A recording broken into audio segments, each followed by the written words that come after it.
I'm Dana, and I plan to film a completely different topic of video, but as I've sat down here, I actually really want to talk about a different topic that I've had in my little notes app that I've been considering talking about for a while. I just prefer it. So that's what we're going to do.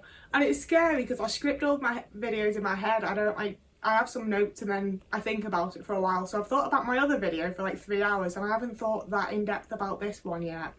But what I want to discuss is not being allowed to experience joy, not being allowed to be happy. And I want to talk about that because I'm currently in a position where I've had several situations where I've felt very celebrated, very validated. Just, it's been a very, very nice time where I feel like people have like really been extra nice to me and things have gone well for me, and I've been able to celebrate the moment and feel good about myself and feel good about the things that I've done and feel like proud of myself and proud of my work and the things that I create and blah blah blah. And it's been fucking delightful. And it's one of the things that like I don't love it when people are like, oh my god, it felt like it changed my brain chemistry, like that's a bit dramatic, but it's one of the things that truly has felt like it's changed my brain chemistry because I've never been allowed to be fucking happy about anything before. So I'm going to talk about some of the situations that I had growing up and with my ex where I just weren't allowed to fucking be happy because I was so often made to feel as though how I feel is entirely my own thing. You know, like my ex used to tell me all the time, I'm not making you feel like anything. If you feel a way, that's how you feel. I'm not making you feel anything. I'm just telling you how I feel. I'm just doing this. I'm just, you know, I had so many people act as though I was being unfairly affected by them just doing their own thing. When with hindsight and having like actually experienced people allowing me to be happy and have a good time, it's not the case. They were abusive. They were being really shitty. It was really unfair. I wasn't being allowed to experience joy. And it's something that I have found difficult to unpack and feel like I'm still doing and in the process of. And I feel like talking about it's going to be helpful to me. This has felt like an incredibly long intro. I'm quite sorry about it. So we're going to get into it now. Here's the situations. So one of the big ones from my childhood that I've definitely talked about before was that I did lots of like choir and drama and singing and dance, and like I did lots of creative hobbies. Not lots, but I was always involved in some sort of like creative class. That meant that we had a performance, we had the thing we were working towards that we would eventually complete, and it happened at least once every 6 months kind of thing for the majority of my childhood. And the older I got, the more there was such a vibe and such an energy and such an atmosphere, and I would come off the stage and even if like I didn't do the dance super well or I didn't do this or that super well, you know, like no one's going out of their way to exclude someone when you've all just performed together and it went well. So those were moments where I got to feel like a part of something. I got to feel good about myself. I got to feel like I'd worked as a part of a team and we'd all done this good job together, and it felt really fucking great. And the amount of times that I would go and get changed, and like in the dressing rooms all the other girls would be talking about like, oh, my parents are going to do this for me to celebrate, and my parents are going to like take us out for pizza, my parents are going to take us for ice cream, my parents are going to do this, because it's a big thing. We've been working towards getting this thing together for months and we've done it and it went well and it's a successful performance. So especially as I got to like, I don't know, maybe like 6 or 7, 8 maybe, I would finish the performances, I'd go and get changed, I'd hear all the other girls talking about what their parents were going to do for them, I'd go out to my parents and my dad would be like, oh, well done, that was quite good, wasn't it? And my mum would be like, are you ready to go now? And I'd be like, can we get pizza on the way home? Can we do this on the way? Can we do this tomorrow? Can we do this or this? And my mum would be like, why would we do that? And I'd be like, well, everyone else's parents are doing these things and I've just done this thing that we've been working towards and it was a success and it's an achievement, I'm proud of myself. And she'd just be like, so feel proud of yourself, why would we do something to celebrate? The celebration is that you did the thing, like what are you on about? And she would make me feel like I was so selfish and so stupid for having expected this of her, and as though I was just like asking for the entire fucking world for wanting to be celebrated as a child that had worked towards something and done well and heard everyone else's talking about like how they were going to be celebrated for it. So like I had many a performance where I would just like deflate the moment I got changed because I knew that like the high and the adrenaline and like the like, oh my god, we fucking did it, that was all about to just die, because my mum would just be like, are you ready to go now? Get in, we're going home, make sausage casserole for dinner. stop whinging. Like, there was just nothing, you know? And I for years felt like I was like processing my mother wrong, or I was selfish for like wanting to celebrate my achievement. It wasn't their achievement. They've just had to sit through this shitty fucking play that these like 12-year-olds are doing. And like, I just think if I had kids, I'd quite like to be engaged in their lives, and if they were doing a performance, I'd probably quite enjoy to see my child doing the performance, even if it is a bit shit, you know? Like, there was none of that. They didn't enjoy it. They'd done this for me. Why the fuck would they celebrate that they've just had to sit through this for me? Like, no. And quite similar to that, I was very consistently reminded that things that were happening for my birthday were not just for me. It's not all about me. It might be my birthday, but it's not about me. So for my 8th birthday, we went to Disneyland Paris, and we had like a day out in Paris, going up the Eiffel Tower and going on a boat on the Seine, and it was, you know, your perfect little Paris trip. We did like 3 or 4 days in Disneyland, I think. Actually, I think it was a coach trip, and I think we might have been there for 3 days altogether, so it would have been like 2 days in Disneyland, a day in Paris. And it was great for the most part. I say that. I remember being fucking miserable for the majority of this trip for my birthday, because anytime I asked if we could do something, anytime I in any way acted as though any part of the trip might be in aid of me, I was the most selfish little bitch that you've ever seen in your life. Why the fuck would it be for me? What is wrong with me? Like, why am I being so ridiculous? My mum just, for the entire time we were there, I mostly remember my mum reminding me, it's not all about you, you know.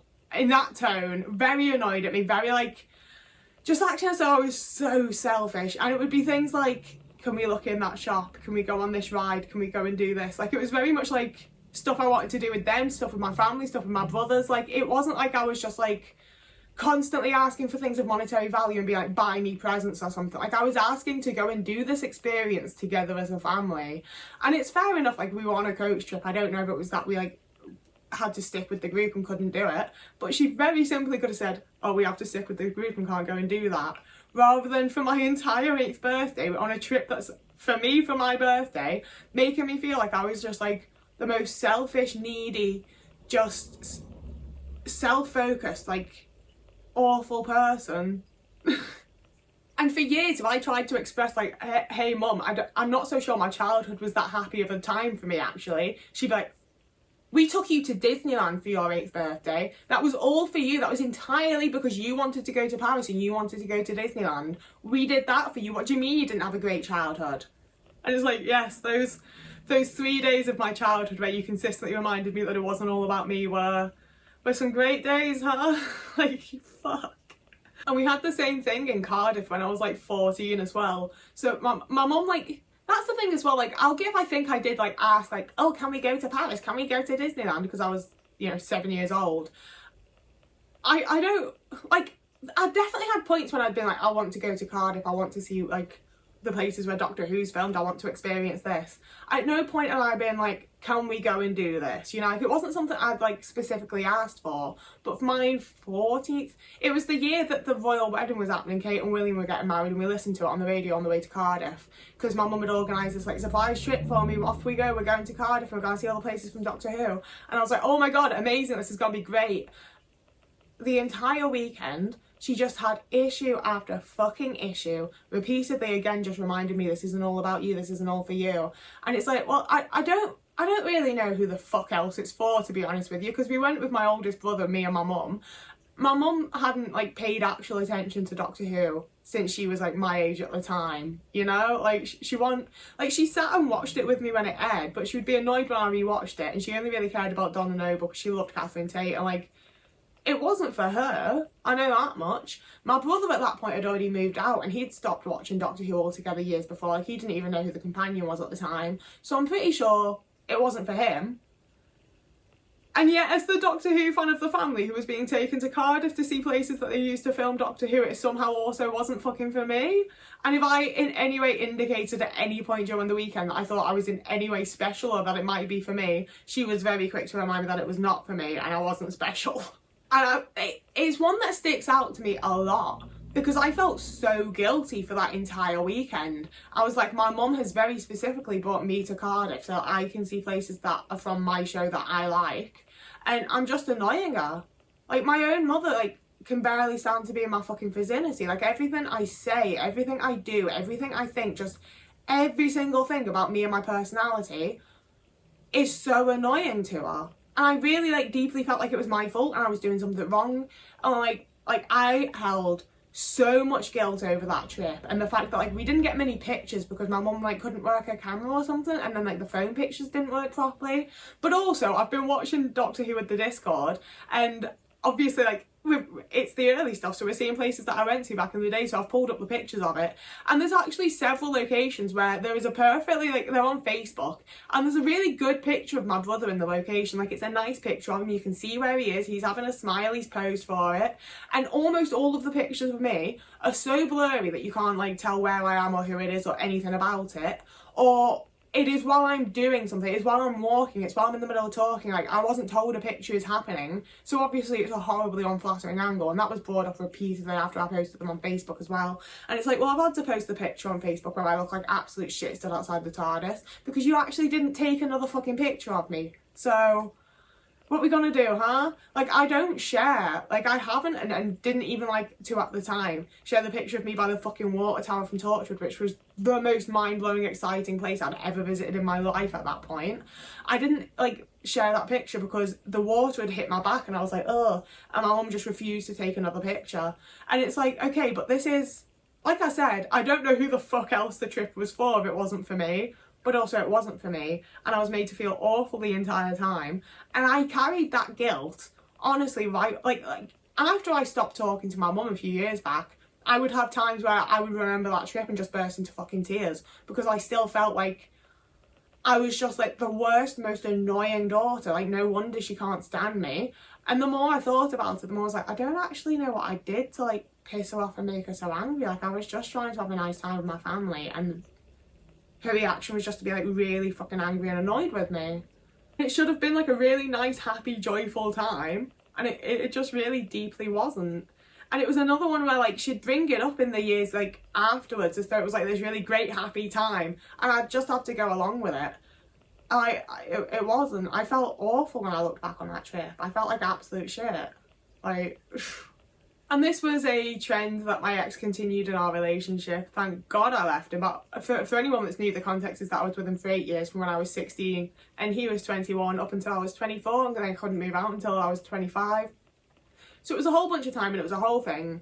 And one of the big ones that really stands out to me is when I got to go and see Paul McCartney live, and he was really fucking annoyed about it. My dad had bought me the ticket, and my dad had paid like fucking 400 odd quid for this ticket. It was insane fucking money, like crazy money.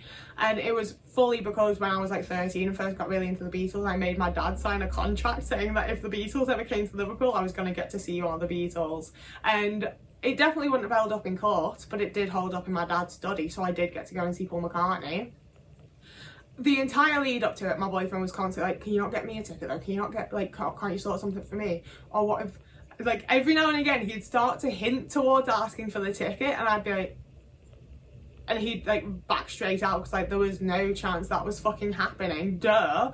But it meant that I went and saw Paul McCartney, and it was the best thing in the whole entire fucking world, obviously, because I got to see Paul McCartney live. This was in 2015, and I got home, and I hadn't eaten all day, because, like, I'll give, hands up, it is a silly thing to do. Also, I struggle with fucking eating at the best of times. I'd been in the queue from, like, 2 p.m. or something. I'd had to, like, wait, like, I wasn't diagnosed yet, but, like, just living as an undiagnosed autistic person was very similar to how I live now. That's why I was diagnosed as an autistic person. So it took me an incredibly fucking long time to just sort myself out and be ready to put myself into this incredibly overwhelming environment.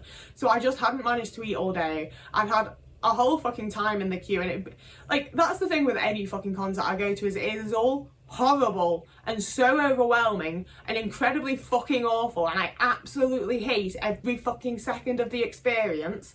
And then the person that I'm there to see does their little songs and they play their little music, and it's the best thing in the whole entire world, and I love it so much. And then I have to leave and there's all these people again, it's the most overwhelming thing, and I fucking hate it. And it's worth it for those, like, hour and a half that my person's playing, and it's like the greatest thing in the world. But other than that, it's fucking horrible. So I got home exhausted, hungry, sweaty, overwhelmed, overstimulated, just having an absolute fucking time, and I was like, okay, I'm gonna order pizza, do you want anything? And he was like, what do you mean you're going to order a pizza? And I was like, well, I haven't eaten anything today. I've just had the time of my fucking life seeing Paul McCartney of the Beatles and Wings live in real life in front of my very eyes. It's been the greatest thing in the world. I'm gonna order myself a little pizza and eat my little pizza in bed and watch my show, and it's just gonna be really cozy and really nice. I'm gonna have a nice night. And he was like, oh, so you're just gonna order yourself a pizza and I don't get anything? And I was like, well, I've just asked if you want anything. That's why you know that I'm getting a pizza, because I haven't ordered it yet, and I'm asking if you want anything. And he was like, well, I can't afford to get a pizza. Can you afford to get me a pizza? And I was like, well, no. You're entirely in control of my finances, my guy, so you know full well I can only afford one pizza. And he's like, well, can I have your pizza? And I was like, no, you can't have the pizza that I want to order because I'm hungry and I would like to eat it, please. And he was like, well, what are you going to order me then? And I was like, well, I can get you some chips. I can get you a side of some onion rings, maybe. I think they do a cheap burger. And he's like, but I want pizza though. And I was like, well, I can't afford to get 2 pizzas. We could share the pizza that I'm going to get if you would want to. You can have some slices of it. And bear in mind as well, he had eaten while I was out. Like, he had already eaten, he had food, he wasn't hungry. Like, I mean, maybe he was hungry, I'm not gonna like judge other people's bodies and appetites, but he had eaten. I hadn't eaten all day. And I'm now having to offer to share my pizza with him because I can't afford to get him his own pizza and he can't afford to get himself a pizza. I can only afford my pizza. And we go through this for like 2 or 3 hours. And it's already late. Like, I've just come home from a concert. Like, it's taken me like 40 minutes to get home after the concert that's finished at like 10 p.m.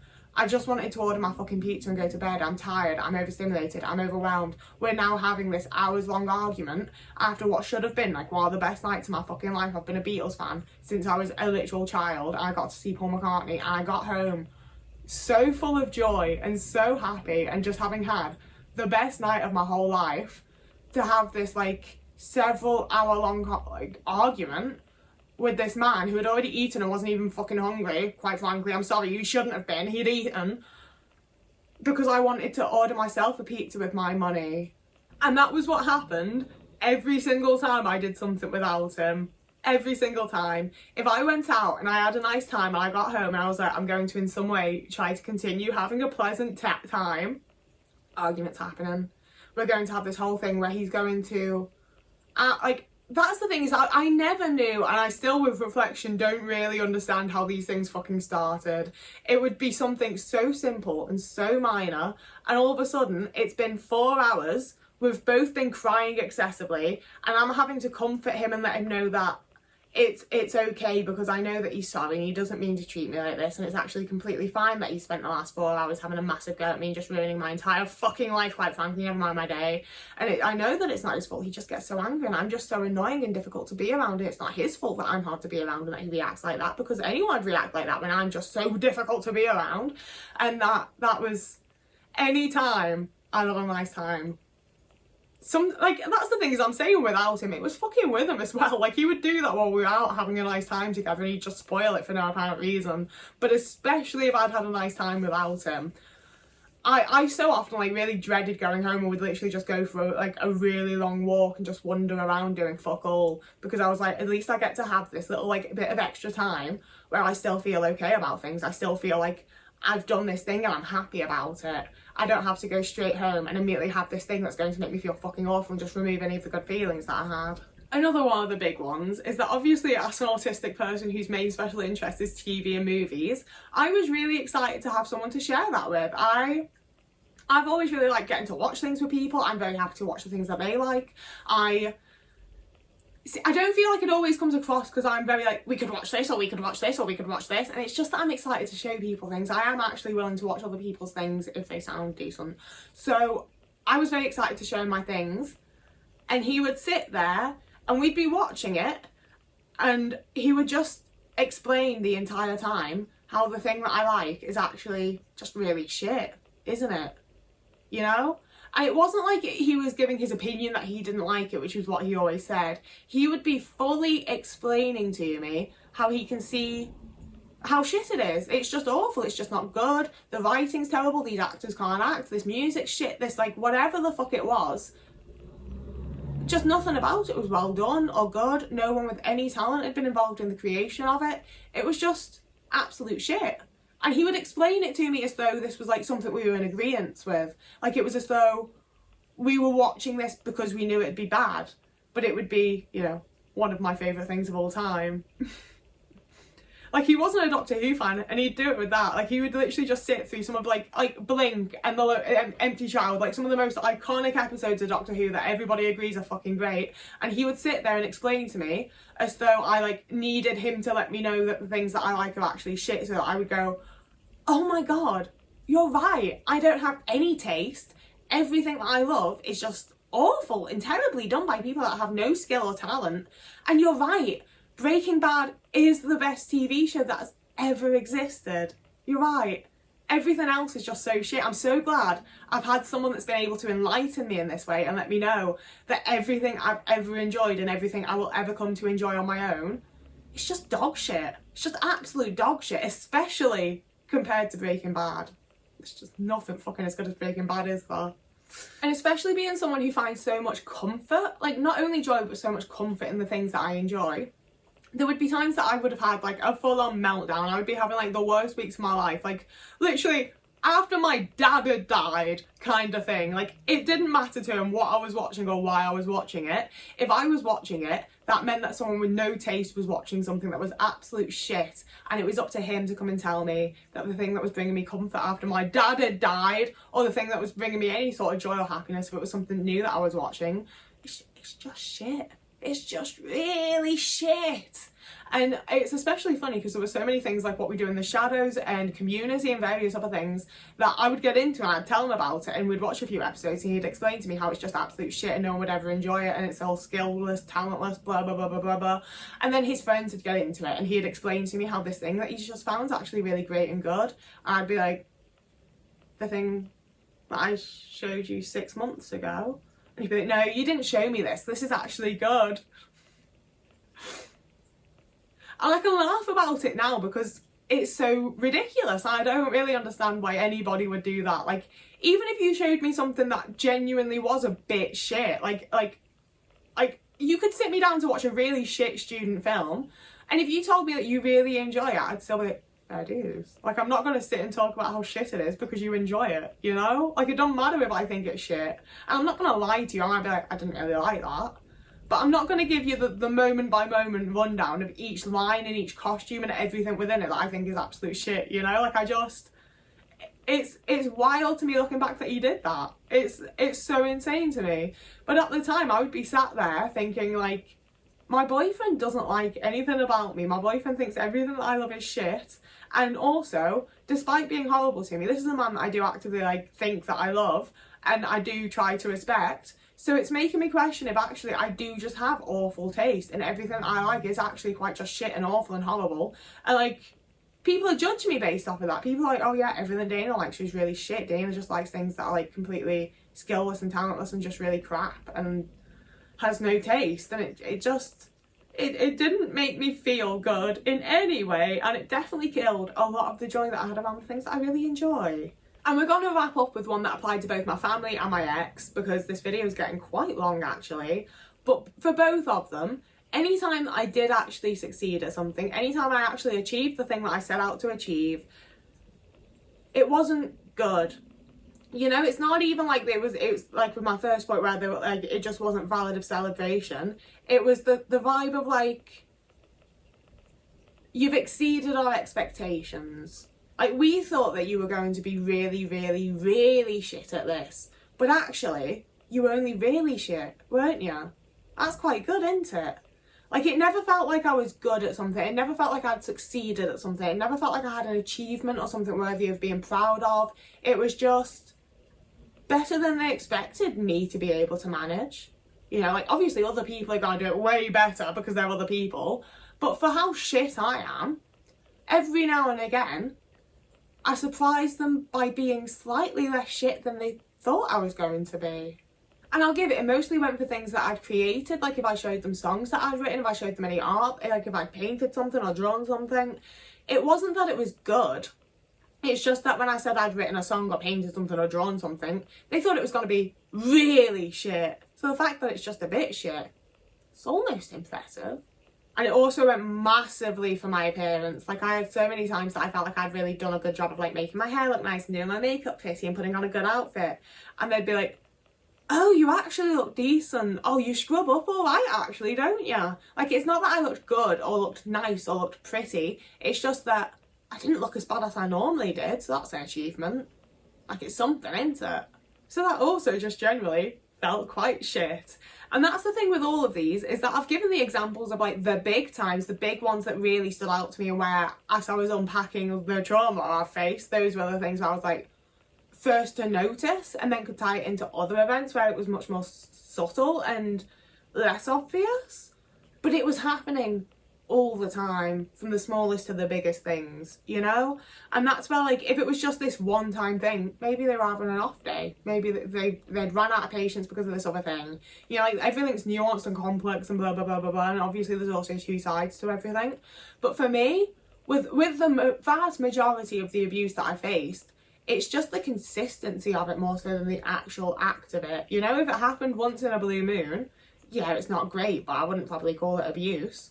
But it's the fact that it was happening very, very, very consistently in a lot of different spaces, in a lot of different regards, that made it something that was really fucking traumatic, and that I'm having to do a hell of a lot of unpacking and dealing with and healing and recovering from. So yeah, that's the video. I'm so over talking. My videos just keep getting longer, I swear, and I don't really intend them to, but it's where we are, it's what's happening.